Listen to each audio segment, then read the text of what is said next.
Então, o que define um bom calibre para você usar para defesa é um tripé, na realidade, né? Primeiro, é o local que o projétil atinge, né? Segundo, né, a penetração desse projétil, o quanto ele entra no corpo, né?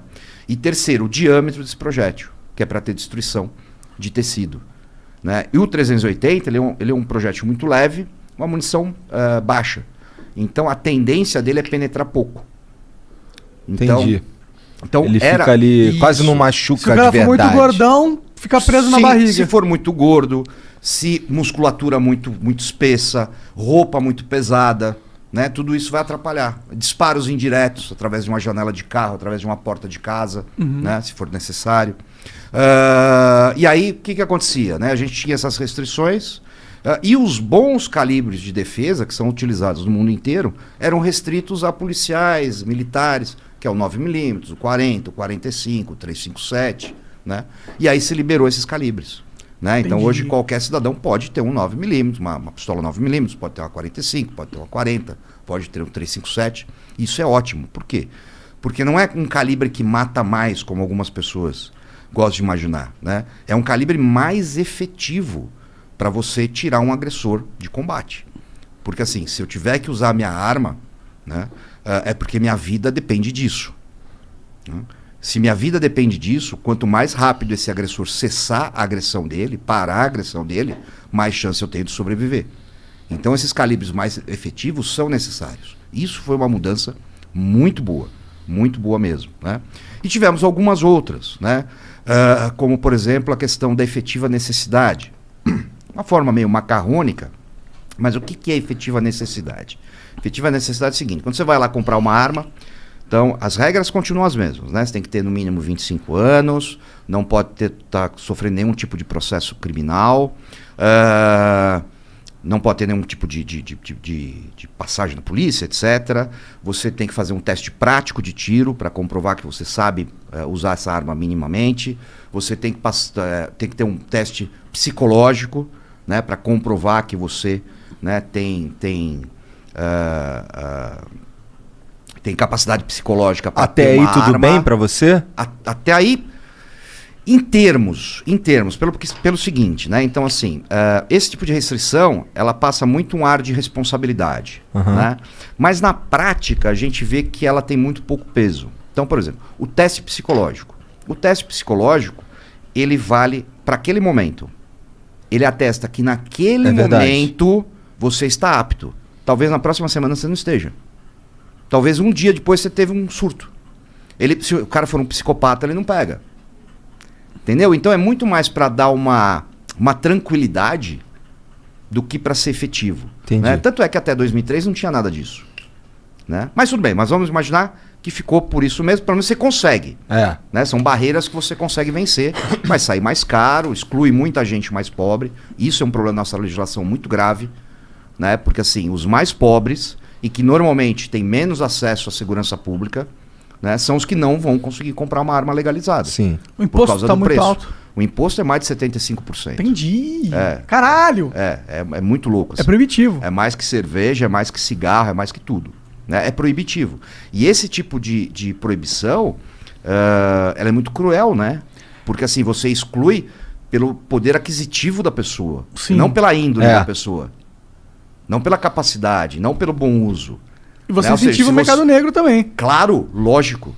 Né? Pô, então se você é pobre, o cara é pobre, então é melhor ele não ter arma, porque pobre comete crime. É um elitismo, é uma lei com uma carregada de elitismo. Sim, né? É elitista. Totalmente. E aí, depois de tudo isso vencido, você ainda tinha que apresentar lá uma declaração de efetiva necessidade. Ou seja, você tinha que escrever lá para o delegado da Polícia Federal por que você tinha que ter uma arma na sua casa. Só que isso é extremamente subjetivo. Você concorda? Não tem categorias. Você meio que escreve lá e... Você escreve e fala assim, poxa... Tomara que o delegado curta. É isso aí, né? Pô, tá tendo muito assalto no meu bairro. Eu vi uma negativa, né? Onde a pessoa colocou essa justificativa. Falou, já tive 3 casas já foram roubadas na minha rua e a gente tá com medo e eu quero ter uma arma para me defender. E a negativa do delegado negou. Falou assim, não, negado o pedido porque vão roubar sua arma. Caralho! Aí caralho. Sério? Isso. Olha que loucura. Você entendeu? O que era a justificativa mais plausível do mundo, né? De, porra, eu vou ser assaltado, né? Virou contra ele. Não, você não pode ter uma arma porque você vai ser assaltado. Mas se eu não fosse assaltado, eu não precisava ter arma. Óbvio. Né? Olha que loucura. E é o entendimento da justiça que o bandido, ele é muito superior ao cidadão. Tipo... Sim, ele nasce sabendo usar uma arma. É impressionante. Não, ele entra na casa com um time tático, apoio. Sim, só ele é bom, entendeu? Ele aparece no meio da sala, né? Uf, aparece. Poderes mágicos. Poderes mágicos. Ele aparece no quarto, vai ser sempre surpreendido. Né? Essa maluquice toda, que aliás é uma coisa que eu trato bastante no meu curso de defesa residencial, né? Eu tenho, depois que eu tive no podcast, lá no Flow em Curitiba, né? Eu criei um curso só para isso, né? Porque assim, eu via, isso é uma coisa muito alarmante, assim, se você fizer uma pesquisa, né, e perguntar para as pessoas assim, pô, você se sente seguro dentro da sua casa? 90% vai dizer que não. Cara, isso é muito assustador, né? Você viver num país onde, porra, 90% das pessoas não se sente segura dentro da própria casa. Cara, isso não pode acontecer. Né? Isso não poderia acontecer, é terrível. O que a gente pode fazer hoje em dia é encher de câmera. Mas encher de câmera, tu vai ver que o cara te roubou. Isso, exatamente, né? Você vai mandar pros amigos depois no WhatsApp, falar, ó o cara entrando na minha casa, olha ele dando na minha cara, né? Olha ele fazendo xixi no tapete. Entendeu? É isso, cara, infelizmente é isso.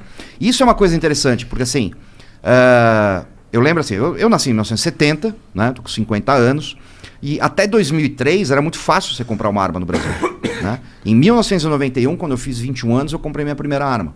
Né? Eu apresentei 3 documentos. Né? Eu apresentei um atestado de antecedente emitido pela Polícia Civil aqui de São Paulo, um olerite, né? O comprovante de renda lícita. Lá no Rio a gente chama de contra-cheque. Contra-cheque, exatamente, o contra-cheque. E um comprovante de residência, mais nada. Com esses 3 documentos, 15 dias depois, com 21 anos, eu estava com meu revólver em casa. Né? E aí assim, e o que a gente imaginava, né? Pô, comprei um revólver, legal, tô protegido. Só que isso não basta. Né? Aí chega 2003, fica muito difícil você comprar uma arma, né? Fica burocrático, fica politicamente incorreto, né? Aquela demonização, porque, porra, até, imagina, década de 70, década de 80, década de 90, cara, quase todo mundo que eu conheço tinha arma em casa, né? Todo tio tinha uma arma, todo vô tinha uma arma no sítio, né? Ninguém se espantava, ninguém ficava com medinho, né? Ai, uma arma. Mas isso não acontecia, né? Mas, rapidão, em 2003, quando alterou, eles brigaram com quem já tinha arma também? Ou os caras que já tinham arma? Não, então, aí eles lançaram um negócio que era o recadastramento, né? Então você tinha uma arma, você comprou legalmente, certinho, aí você tinha que fazer o recadastramento dessa arma, passar por todo esse trâmite burocrático a cada 3 anos. Eita! E aí o que aconteceu? 7 milhões de pessoas de armas foram jogadas na ilegalidade, porque ninguém fez, cara. Ninguém fez, era caro, era burocrático. E a gente sabe que boa parcela dessas pessoas não fizeram por desconfiança do governo. Entendeu? O brasileiro, via de regra, ele não confia no governo. Né? E ninguém tem que confiar mesmo. Né? Isso é uma regra que eu levo para a vida. Assim, ó. Se é governo, não é confiável. Ponto. Porque é governo. Sim, não importa quem seja. Não importa quem seja. Tá? Ele vai estar preocupado com o governo, não está preocupado com ele, com você. A verdade é essa. Né? Não importa quem seja. Mais uma vez frisando. E aí, em 2003, vira tudo isso, essa dificuldade, não sei o quê, papapá. E as pessoas começam a apelar para quê? Câmera, né? Alarme, cerca elétrica, cachorro, né? Achando que também estavam se protegendo. Né? E que também não é verdade, porque, imagina, basta ver a explosão que a gente teve de invasões de residência, né, e roubos e etc. Lá em Curitiba, lá no bairro que eu morava, em Santa Felicidade, que é o bairro onde tem o velho Madalotes, lá era um medo comum, lá o lance de assalto à casa mesmo. Na rua que eu morei lá, na primeira casa que eu morei, lá em Curitiba, no final da rua tinha uma casa bonitona assim, e certo dia eu tava saindo e tinha sido roubada a casa da mulher. Depois, assim, eu fiquei sabendo de pelo menos três que aconteceram ali perto de mim. Mas toda hora eu escutava umas histórias assim. Sim. Porque Santa Felicidade é perto da BR, é mais fácil de fugir. Exatamente. O cara invade, faz e vai vaza, embora. Né? E assim, o roubo em residência é aterrorizante, né? Porque você imaginar... Porque assim, uma coisa é o cara te roubar na rua. Na rua, primeiro, o cara vai querer chegar, roubar e sair o mais rápido possível. No máximo, se tudo der errado, você toma um tiro. Vamos pensar isso. Tá. Se tudo der errado, você toma um tiro. E dentro da sua casa? Cara, depois que o cara entrou, ele faz o que ele quiser. Durante quanto tempo ele quiser. E não vai aparecer ninguém do chão pra te ajudar. Esse é o problema.